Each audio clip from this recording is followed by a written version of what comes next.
चलिए, हेलो दोस्तों, सभी लोगों का स्वागत है हमारे यूट्यूब चैनल। और हम बात करेंगे आज 2021 के पेपर की बात करेंगे। और अब ये जो पेपर है पूरा सोल्व है। और जितने लोग भी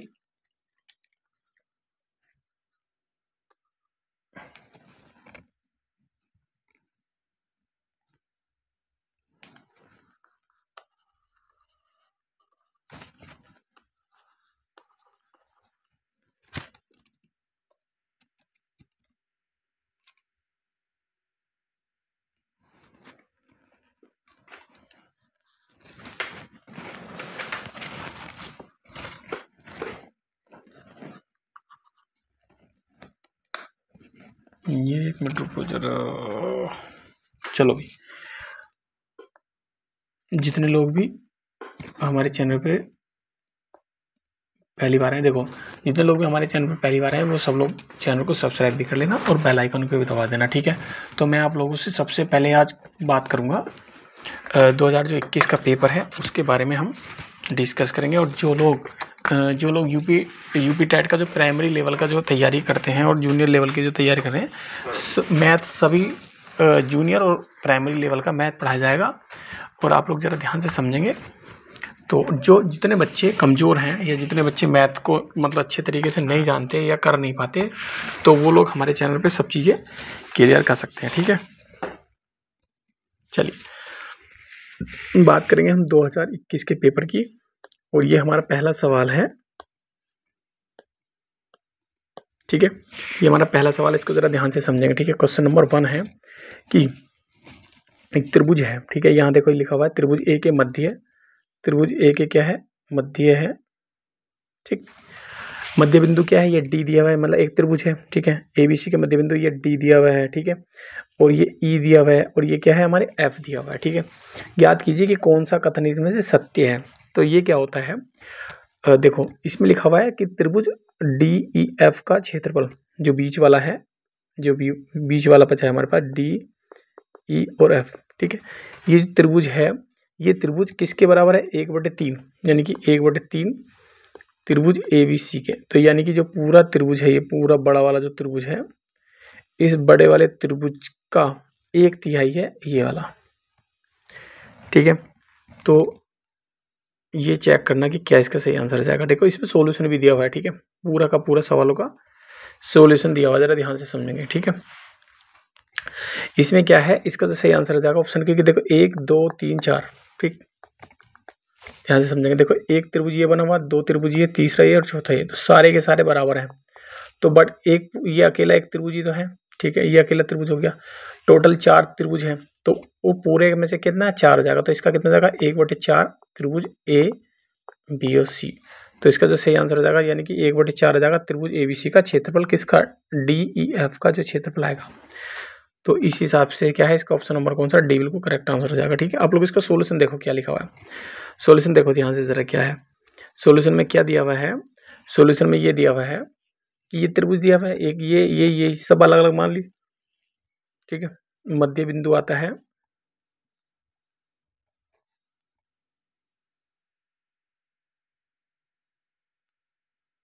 ठीक है।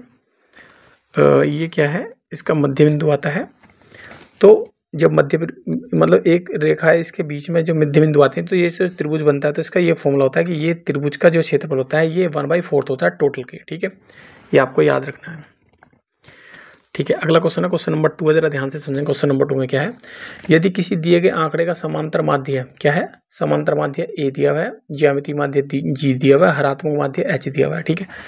तो इसमें क्या होता है, ए ग्रेटर देन गुणोत्तर श्रेणी, ग्रेटर देन हरात्मक, ठीक है, हार्मोनिक, ज्योमेट्री, अर्थमेटिक और हेमाटिक। तो ये इस तरह वाला ये फॉर्मूला याद रखना है कि ये याद भी होना चाहिए, ठीक है। ये याद भी होना चाहिए, जब हम लोगों ने ईपी जीपी और एचपी पढ़ी है, तो ये इस तरह का रिलेशन होता है, ये आप लोग को याद रखना है, ठीक है। अब देखो उन्होंने क्या कहा, मान लो आंकड़े मान लिए कि 1 2 3 है, ठीक है। अगर इसका समांतर माध्य निकालेंगे तो सब कुछ जोड़ेंगे, तो इन सब भाग कर देंगे, तो कितना 6/3 बराबर कितना 2, ठीक है। अब ज्यामिति निकालते, ज्यामिति का निकालने का 1 2 3, तो सबकी गुणा कर लेंगे, 1 गुणा 2 गुणा 3 और क्या जाएगा 3, तो ये कितना अंडर रूट के अंदर 6/3, ठीक है। देखो अब ये आ गया, ठीक है, इतना आ गया। और हरात्मक कैसे निकालते हैं हम? ऐसे कि जो हमारे पास दिए हुए हैं वो जो चीज़ें उनका उल्टा कर लेंगे। जैसे मान लो 1/1 था, 1/2 था, 1/3 था, इन सबका उल्टा करने के बाद ये कर लिया। ठीक है, इसे सोल्व करने के बाद जो हमारा आंसर है वह 18/11 आ गया। ठीक है, 18/11 आ गया। तो इस हिसाब से क्या ये पता होना चाहिए कौन कौन सा बड़ा, तो यानी कि ये है हमारे पास, यानी कि जो अर्थमेटिक है बराबर भी हो सकता है और गुण जियोमेट्रिक के बराबर भी हो सकता है, बड़ा भी हो सकता है। अर्थमेटिक जियोमेट्री यानी कि जो गुणात्मक माध्य है वो बड़ा हो सकता है एच और बराबर भी हो सकता है हार्मोनिक यानी कि हरात्मक के। चलिए अगले क्वेश्चन की बात करेंगे। देखो जितने लोग भी मैथ में कमजोर हैं वो लोग हमारे चैनल को सब्सक्राइब भी कर लें और डेली हम मैथ की क्लासेस डालेंगे, प्राइमरी का और जूनियर का दोनों का, सिर्फ अभी यूपी टेट का फिर सी टेट का।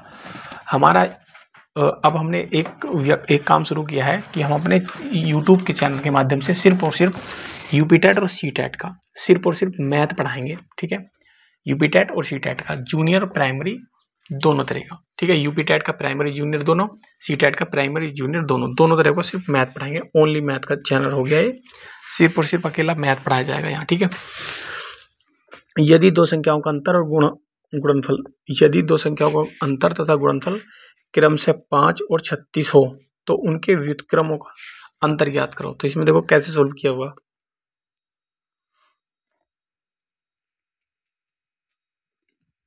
दो संख्या मान ली हमने ए और बी, अब दोनों का अंतर कितना है, यहाँ मान लिया a माइनस बी बराबर 5 हो गया। दोनों का गुणनफल कितना दिया 36, तो a गुणा b बराबर कितना हो गया 36, ये हमें सवाल में दिया हुआ है। अब हमें क्या निकालना है, व्युत्क्रम निकालना। व्युत्क्रम का मतलब है कि अगर कोई भी संख्या मान लो 1/2 और माइनस का 1/b, तो ये निकालना है, क्योंकि मतलब कोई भी दो संख्या हमने मान ली a और b, उनका व्युत्क्रम कितना हो गया 1/1 और 1/b, तो दोनों का अंतर निकालना है, तो इसमें आंसर निकालेंगे। ठीक है, इस तरीके का क्या है हमारे पास, देखो ये दिया हुआ है a माइनस बी और a गुणा b बराबर दिया हुआ है। तो हम क्या करेंगे, यहाँ से देखो a प्लस बी का होल स्क्वायर वाला फॉर्मूला लगाएंगे, तो बराबर ये कैसा हो जाएगा। देखो इसे मैं बताता हूँ तुमसे, इस लाइन से ये वाली लाइन कैसा आई है, ये ऐसा आई है। देखो ध्यान से समझेंगे सब लोग कि a प्लस का b का होल स्क्वायर बराबर कितना जाएगा, a स्क्वायर प्लस का b स्क्वायर प्लस का 2ab। ठीक, हमने क्या काम कर लिया, प्लस का 2ab जोड़ लिया और माइनस का 2ab घटा दिया, तो कोई दिक्कत नहीं होनी चाहिए। लेकिन ये वाले जो दो हैं, ये a स्क्वायर प्लस का b स्क्वायर और ये वाला अकेला, अगर इसके साथ एक साथ लिखेंगे तो ये कितना आएगा, a स्क्वायर प्लस का b स्क्वायर माइनस का 2ab, और ये वाला 2ab और ये वाला 2ab कितना हो गया 4ab। तो ये देखो इतना क्या बना हमारे पास, ये बना a माइनस बी का होल स्क्वायर प्लस का 4ab, तो ये आ गया। और यही बात हमने यहाँ लिखी हुई है। ठीक है, तो इसमें क्या करेंगे हम, ये यहाँ रख लेंगे, तो इसकी वैल्यू निकालनी है। तो इस a माइनस बी हमारे पास कितना है 5 है, तो 5 का स्क्वायर करा 25,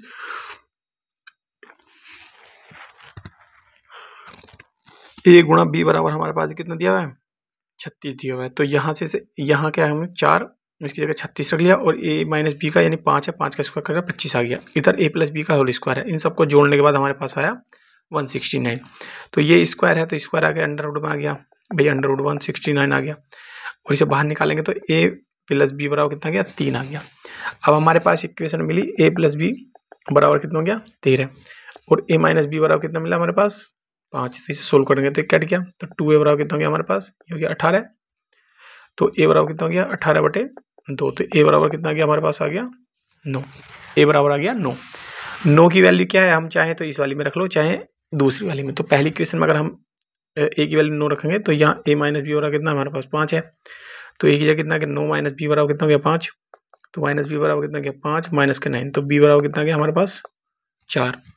तो यहाँ देखो a बराबर कितना गया 9 और b बराबर कितना गया 4। मैंने आप लोग को सोल्व करके भी बताया।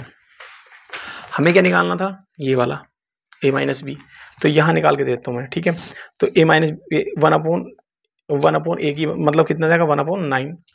ठीक है, माइनस 1/b की जगह कितना जाएगा हमारे पास 4, तो इसका एलसीएम लिया 36, तो यहाँ कितना जाएगा 4 माइनस का 9, सॉरी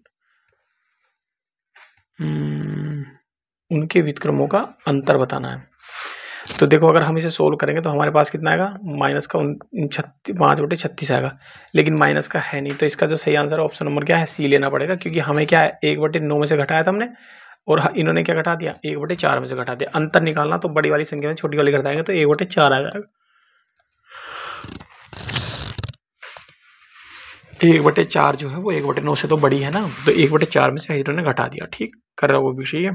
तो इसका सही आंसर हो जाएगा ऑप्शन नंबर कौन सा, सी बिल्कुल करेक्ट आंसर है। ठीक है, अगले क्वेश्चन की तरफ जरा ध्यान से समझेंगे।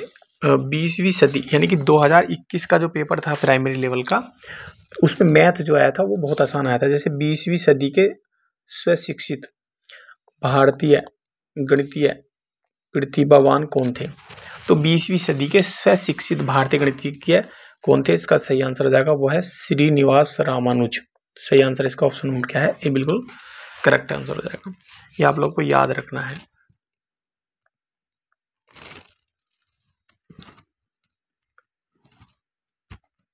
देखो अब क्वेश्चन नंबर नेक्स्ट है कि किसी कमरे की चारों दीवारों का क्षेत्रफल कितना है। भाई कोई कमरा है कि किसी कमरे की चारों दीवारों का क्षेत्रफल कितना हमारे पास 660 मीटर स्क्वायर है, तथा लंबाई उसकी चौड़ाई की मतलब तथा लंबाई उसकी चौड़ाई की दुगनी है। यानी चौड़ाई अगर x है तो उसकी लंबाई कितनी हो जाएगी 2x हो जाएगी। यदि कमरे की ऊंचाई कितनी है मतलब हाइट कितनी है, हाइट हो गई 11 मीटर, तो उसकी छत का क्षेत्रफल बताना है। तो ठीक है, तो इसके सॉल्यूशन देख लेते हैं। क्वेश्चन नंबर 5 का सॉल्यूशन कैसे किया है। ठीक है, देखो जरा इन्होंने क्या कहा, चारों दीवारों का क्षेत्रफल का फॉर्मूला याद रहना चाहिए। ये फॉर्मूला है, ये याद रखना पड़ेगा 2 इंटू एल और एच, ठीक है, प्लस का बी और एच, तो ये याद रखना तुम्हें। और ये किसके बराबर दिया 660 के बराबर दिया हुआ है। ठीक है, यहाँ से देखो अब हमने क्या काम करा, यहाँ देखो इस किताब वालों ने ऐसे लिख लिया, यहाँ 2 से काट के कितना गया 330 लिख दिया, ये गया 330, तो ये एल एच प्लस का बी एच बराबर ये दे दिया, तो यहाँ से हमें ये मिला। जबकि हमारे पास h बराबर किताब वालों ने कितनी दी 11, तो h की जगह क्या हम रखेंगे 11 रख लिया। तो यहाँ h की जगह 11 रखने के बाद जैसे 11 रखा तो दोनों में से कॉमन ले लिया, भाई h बाहर आ गया तो 11 हो गया। इस 11 से 300 जो 30 लिखा हुआ था, इस 11 से काट लिया तो ये आ गया हमारे पास 30। तो इन्होंने फाइनली लिख लिया कि l प्लस बी हो रहा कितना गया 30। ठीक है, लेकिन कंडीशन क्या थी, इन्होंने कहा कि जो हमारी l है, ठीक है, मतलब l जो है वो कितना है 2b के बराबर है। तो यहाँ एल की जगह कितना रखेंगे 2b और प्लस का एक बी पहले से ही है, तो कितना गया 30। तो ये हमारे पास कितना गया 3b बराबर कितना गया 30, तो b बराबर कितना गया हमारे पास 10, तो b बराबर आ गया 10, b बराबर 10 है हमारे पास। तो l बराबर कितना हमारे पास b बराबर 10 हो गया। तो यहाँ 10 रखेंगे तो इंटू 10 तो बराबर कितना गया l, तो l बराबर कितना गया 20, तो l बराबर कितना गया 20, तो ये 10 हो गया और ये 20 हो गया। तो दोनों का क्षेत्रफल निकाला, तो दोनों की गुणा करके आंसर कितना गया हमारे पास 200 मीटर स्क्वायर। ठीक है, अगला क्वेश्चन देखेंगे ध्यान से। क्वेश्चन नंबर 6 में क्या है कि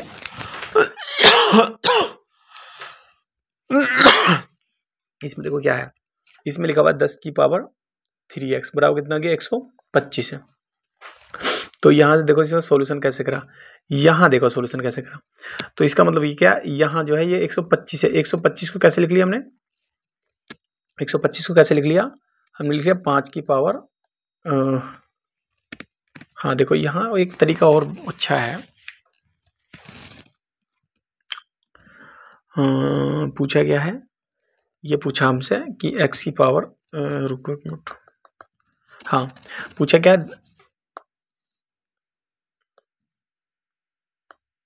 रुको एक मिनट देखो जरा ध्यान से, 10 की पावर कितना, 10 की पावर 3x पूछा है, सॉरी 3x है दिया हुआ, ठीक है, बराबर कितना है हमारे पास 125, तो 10 की पावर 3x है बराबर, हमें क्या लिखना है, हमें दोनों साइड क्या बराबर करनी है। तो यहाँ क्या है, हमें 10 की देखो 10 की पावर ये 3x है और 10 की पावर ये कितना -2, अगर हम यहाँ पे क्या 10 की पावर x बना लें और यहाँ भी 10 की पावर x बना लें तो कोई दिक्कत नहीं है। तो 10 की पावर x बनाने के लिए क्या करना पड़ेगा, 10 की पावर x तो ऐसे रहेगा, ये जो 3 है ये 3 उधर जाके कैसे हो जाएगा 125 की पावर 1/3 ऐसे हो जाएगा। तो यहाँ कितना हो गया हमारे पास, ये हो गया 10 की पावर x, 10 की पावर x बराबर कितना गया 25 का से लिखेंगे 5 की पावर 3 की पावर 1/3, इस वाले 3 से 3 कैंसिल, तो 10 की पावर x बराबर हमारे पास कितना चाहिए आ गया 5, 10 की पावर x बराबर कितना आ गया 5 आ गया। ठीक है, ये भी सोल्व करने के बाद नहीं आया। ठीक है, अब हमसे पूछा 10 की पावर -2, तो ये 10 की पावर जो x है इसकी पावर कितना करेंगे -2 कर लेंगे, तो 5 की पावर भी -2 करनी पड़ेगी, तो यहाँ करेंगे 10 की पावर -2x बराबर कितना हो जाएगा 1/25, क्योंकि 1/25 आएगा इसका आंसर, ठीक है। क्योंकि 5 की पावर -2 है तो इसका मतलब कैसे लिखेंगे हम, 1/5 तो 5 की पावर 2 कर रखना 1/25, तो इसका सही आंसर हो जाएगा ऑप्शन नंबर कौन सा, डी बिल्कुल करेक्ट आंसर हो जाएगा, ठीक है। 1/25, ठीक है। चलिए अगले क्वेश्चन को देखते हैं। क्वेश्चन नंबर 7 है कि इतने को किसी संख्या से भाग देने पर भागफल इतना तथा शेषफल इतना प्राप्त होता है, तो भाजक ज्ञात करो। तो आप लोगों को याद रखना है कि हमेशा याद रखना, जैसे भाजक होता है ये भाग करते हैं, बीच वाला होता है भाज्य, ठीक है, ये होता है भागफल और बटे नीचे कितना शेषफल। बस ये तरीका याद रख लेना, ये याद रखना जो मतलब जिससे हम भाग करते हैं वो थोड़ा बड़ा होता है लिखा हुआ, जिससे भाग करते हैं वो छोटा लिखा जाता है। तो भाजक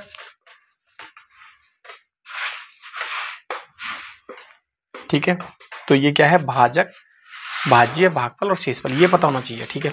तो हमें क्या करना है कि यदि इतने को किसी संख्या से भाग देने पर, तो ये क्या हो जाएगा, वह भाग तो ऐसा कर रहे हैं ना, तो ये क्या हो जाएगा हमारे पास भाजक, भाज्य, ठीक है। भागफल इतना प्राप्त होता है, तो देखो ये वाला भागफल यहाँ जाएगा, शेषफल कितना इतना, तो ये यहाँ जाएगा। तो पूछा क्या, भाजक पूछा है, तो हमें ये वाला फॉर्मूला लगाएंगे।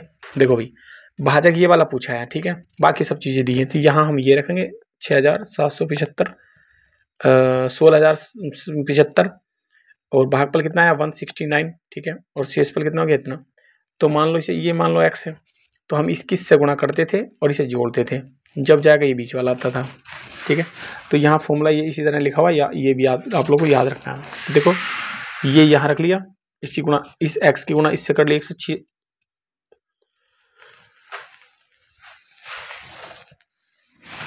67 से, और जो शेषफल है, जो शेषफल था उसको क्या है हमने जोड़ लिया।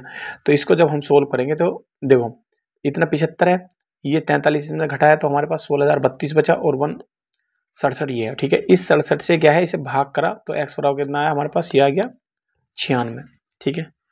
तो इसका जो सही आंसर आ जाएगा ऑप्शन नंबर कौन सा, ए बिल्कुल करेक्ट आंसर है 96, ठीक है। ये क्या है, ये क्या है हमारा करेक्ट आंसर हो जाएगा 96, ठीक है। चलिए अगले क्वेश्चन जरा ध्यान से समझेंगे। अगले क्वेश्चन में लिखा हुआ है कि 60 से छोटे धन पूर्णांकों में अभाज्यों की संख्या ज्ञात करो। जो 50 से छोटे धन पूर्णांकों में अभाज्यों की संख्या ज्ञात करो। तो अभाज्य का मतलब होता है जैसे जो किसी से भाग ना हो, मतलब दो अभाज्य मतलब खुद से या फिर एक से जो भाग हो जाए बस, जैसे 2, 3, 5, 7, 11, 13 इस तरह वाले जो हमें बताना 50 संख्या तक कितने अभाज्य संख्या आएंगे। तो देखो ये सारे के सारे लिखे हुए हैं पूरे, ठीक है, इन्होंने बहुत अच्छे तरीके से कर लिया, ठीक है। इनको क्या करेंगे हम संख्या बताएंगे, ठीक है। तो चेक करके बताओ, तो 50 से छोटी अभाज्य संख्या कितनी होती है, 15 होती है, ठीक है। तो इसका जो सही आंसर हो जाएगा ऑप्शन नंबर कौन सा है, बी बिल्कुल करेक्ट आंसर हो जाएगा, ठीक है। चलिए क्वेश्चन नंबर 9 देखेंगे। क्वेश्चन नंबर 9 में देखो क्या है, जरा ध्यान से समझें। क्वेश्चन नंबर 9 जरा सब कुछ ठीक है, ठीक है। क्वेश्चन नंबर 9 में क्या करना है कि दो संख्याओं में से बड़ी संख्या का दुगना छोटी संख्या के 5 गुने से 3 ज्यादा है, तथा बड़ी संख्या के 4 गुने और छोटी संख्या के 3 गुने का योग 71 है, तो वे संख्या ज्ञात करो। 2021 का पेपर है भाई, ये प्राइमरी का मैथ इसका ठीक ठाक आया, ऐसा नहीं हल्का फुल्का है, वो ठीक ठाक आता है। अब यूपी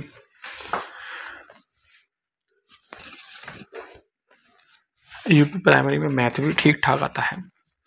तो देखो इसमें क्या करा, वे संख्याएं ज्ञात करो। तो हमने क्या, वो संख्या मान ली a, b, ठीक है। अब इन्होंने कहा है कि जो दो संख्याओं में बड़ी संख्या, ठीक है, क्या है बड़ी संख्या। तो बड़ी संख्या हमने मान लो चलो a मान ली, तो यहाँ लिख लिया हमने कि जो a है वो हमेशा बड़ी संख्या होगी सवाल के हिसाब से। तो इसका दुगना किसका, a का, ठीक है, बराबर है किसके, छोटी संख्या, ये लिखा हुआ छोटी संख्या के 5 गुना, छोटी संख्या का 5 गुना कर लो, सॉरी ये b है, और 5 गुने से 3 अधिक है, 3 अधिक ये है ना, तो हम 3 अधिक इसे कर लेंगे, तो यहाँ से बड़ी होगी। एक समीकरण नंबर कितनी होगी, 1 हो गई। ये समीकरण हमारे पास ये लिखा हुआ है, सॉरी ये वाली लिखी हुई है, ठीक है। आगे है बड़ी संख्या।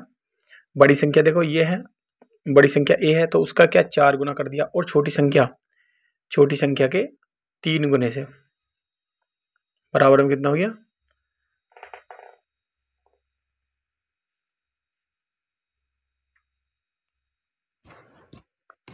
ये देखो बड़ी संख्या के 4 गुने तथा छोटी संख्या के 3 गुने का योग। अच्छा प्लस करेंगे 3 गुना, ये हो गया बराबर में कितना 71। इक्वेशन नंबर कितनी होगी 2। तो ये हमारे पास 2 इक्वेशन हमारे पास मिली है, इसको हमें सोल्व करना है। अब इसको सोल्व करने के तरीके क्या क्या हो सकते हैं वो जरा ध्यान से समझेंगे। ठीक है, जैसे क्या है,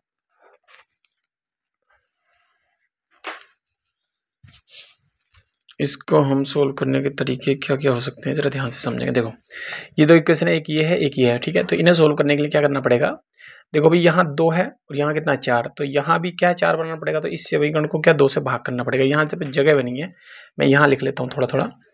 तो मैंने यहाँ लिख लिया, तो ये कितना हो गया 4a माइनस का 10b बराबर कितना हो गया 6, और नीचे वाला कितना लिख लिया मैंने 4a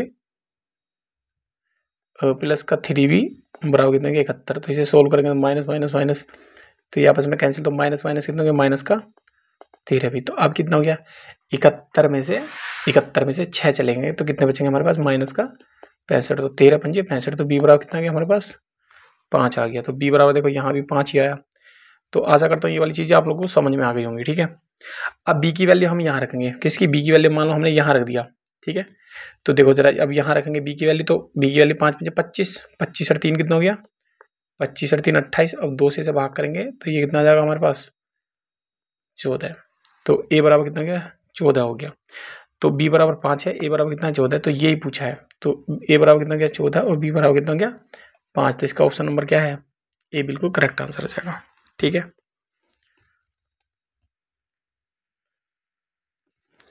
चलिए क्वेश्चन नंबर क्या 10 है कि एक वर्ग का क्षेत्रफल जिसकी एक भुजा 8 सेंटीमीटर है, मतलब एक वर्ग का जो क्षेत्रफल है, एक वर्ग है। चलिए एक वर्ग बना लेते हैं जरा। ठीक है, एक वर्ग का क्षेत्रफल है, उसकी भुजा कितनी है 8 है, ये भी 8 ये भी 8 और ये भी 8 है, ये 90 डिग्री होती है क्योंकि वर्ग है।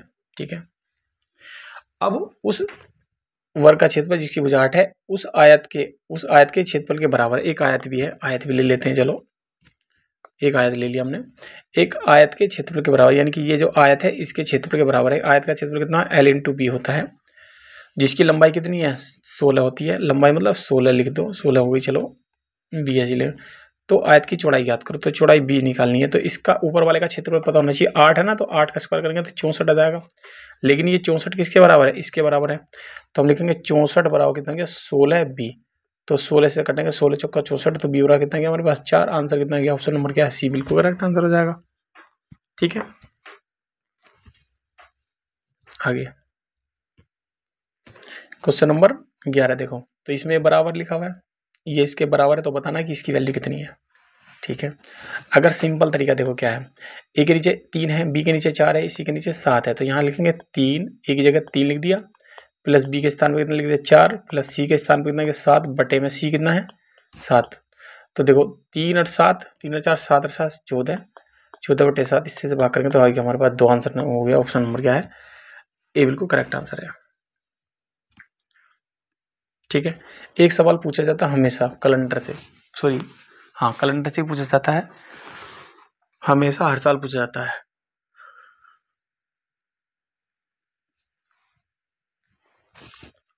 पाँच जनवरी 1991 को शनिवार था, तो 3 मार्च 1992 को सप्ताह का कौन सा दिन होगा। अच्छा इस तारीख को ये था, तो ये बताना कि इस तारीख को सप्ताह का कौन सा दिन होगा। ठीक है, 5 जनवरी 1991 से 5 जनवरी 1992 तक विषम दिनों की संख्या कितनी हो गई भाई, विषम दिनों की संख्या कितनी हो गई। अब इसे चेक करेंगे तो कितना आ गया 1, इसको निकालने का एक तरीका होता है। ठीक है, तो विषम दिनों की संख्या 1 होगी, तो शनिवार में क्या 1 जुड़ जाएगा, तो रविवार आ गया। तो इसका मतलब क्या है कि इसका जो सही आंसर हो जाएगा, ठीक है,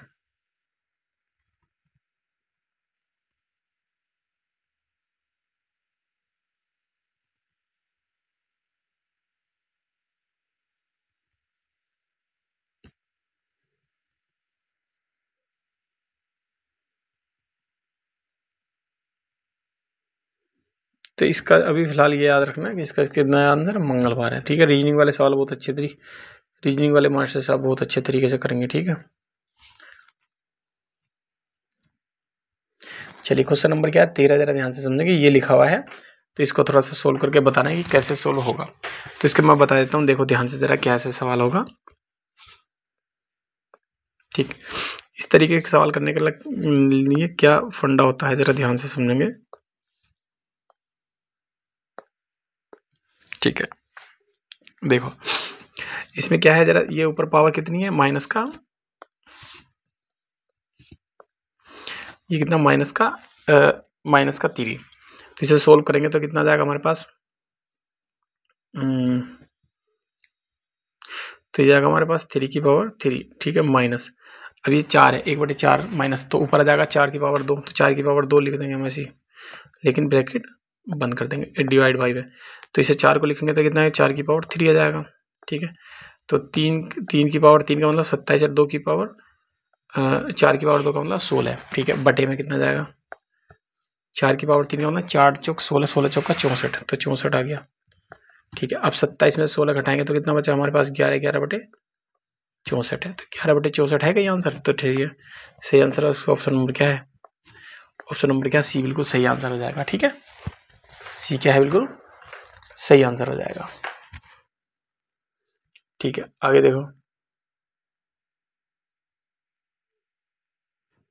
चलिए देखो जब इंपॉर्टेंट क्वेश्चन है, क्वेश्चन नंबर 1, एक त्रिभुज की रचना कीजिए जिसकी संभव भुजाएं हैं। तो इसमें कंडीशन ये याद रखना कि हम क्या है, a + b हमेशा, मतलब दो भुजाएं जो होती हैं उन दोनों का योग हमेशा तीसरी वाली भुजा से बराबर होगा, तो त्रिभुज हमारा बन जाएगा। ये एक दूसरा कंडीशन है कि इन दोनों का जो अंतर है वो हमेशा छोटा होगा c से। ये 2 कंडीशन अगर हमें मिलती हैं तो हम कह देंगे कि त्रिभुज बन जाएगा, ठीक है। अब देखो इसमें क्या है, दोनों कंडीशन होनी चाहिए। इसमें देखो किताब वालों ने लिखा है कि हम जानते हैं कि किसी त्रिभुज के बनने की अनिवार्य शर्तें क्या है, ये 2 शर्तें होती हैं, जो इनमें से पॉइंट 2 शर्तें पूरी करेगा। जैसे मान लो हमने 105 मिमी लिखा, ठीक है। अब ये सेंटीमीटर, ये मिमी, ये सेंटीमीटर, तो सारे पहले तो सेंटीमीटर बनाएंगे या फिर मिलीमीटर या मिमी बना लेंगे, ठीक है। यहाँ सेंटीमीटर, यहाँ सेंटीमीटर, यहाँ सेंटीमीटर, तो 2 छोटियों को जोड़ो,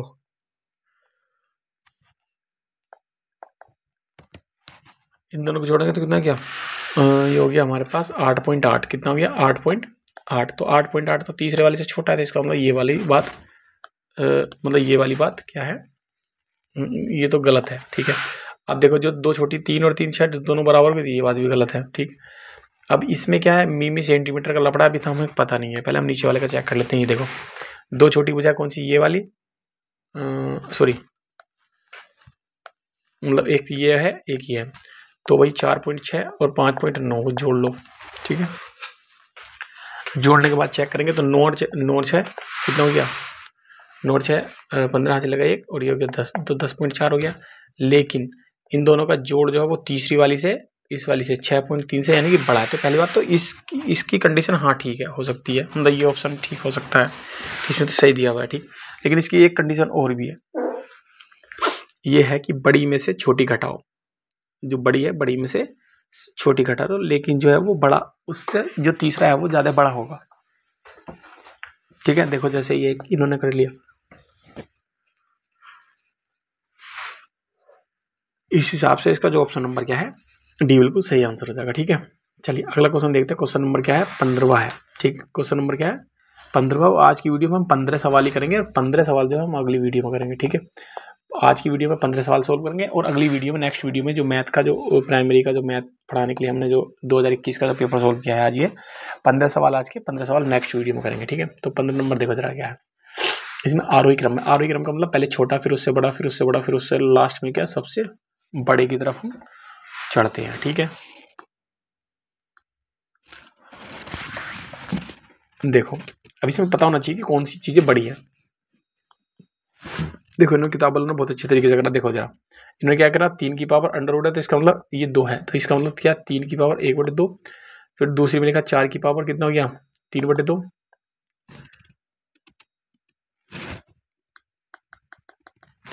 ये 4 की पावर कितना 3 है, तो यहाँ जाएगा 4 की पावर 1/3,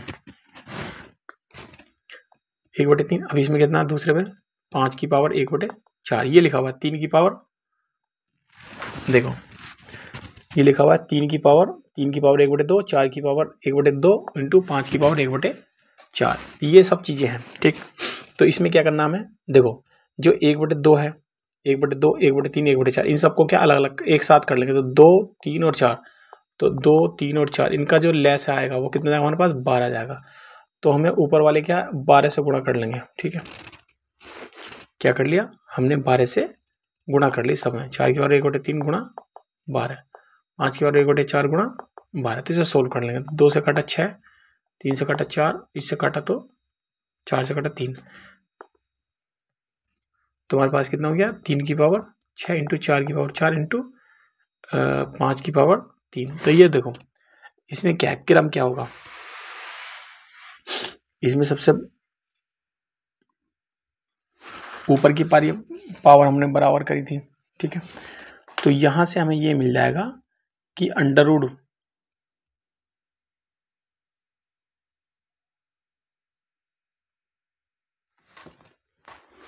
अरे इसमें थोड़ी गड़बड़ ये हो गई है कि जब 12 से गुणा कर रहे थे तो हम 12 से नीचे भी तो लिखेंगे।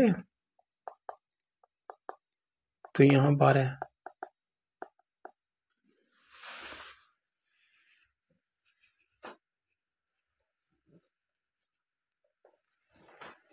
ठीक है। तो इसमें 12 करने के बाद क्या इसकी पावर यहाँ से लिखा हुआ है, यहाँ तक तो हमने कर लिया, लेकिन इससे आगे क्या ये लिखा हुआ है कि स्पष्ट है। तो स्पष्ट में क्या पहले सबसे छोटी है, तो छोटी जिसकी पावर, अच्छा हाँ ठीक है, जिसकी पावर जो कम होती है वो छोटी मानी जाती है। जैसे 3 की पावर 1/6 तो छोटी मानी जाएगी। तो फिर 4 की पावर 1/4 ये थोड़ी सी उससे बड़ी है। 5 की पावर कितनी है 3 है, तो ये और भी छोटी मानी जाएगी। तो इस हिसाब से क्या इसका सही आंसर हो जाएगा ऑप्शन नंबर कौन सा, डी, ए बिल्कुल करेक्ट आंसर हो जाएगा, ठीक है। ऑप्शन नंबर क्या है, ए बिल्कुल सही आंसर हो जाएगा, ठीक है। तो आज की वीडियो में सिर्फ हम यहीं तक पढ़ेंगे।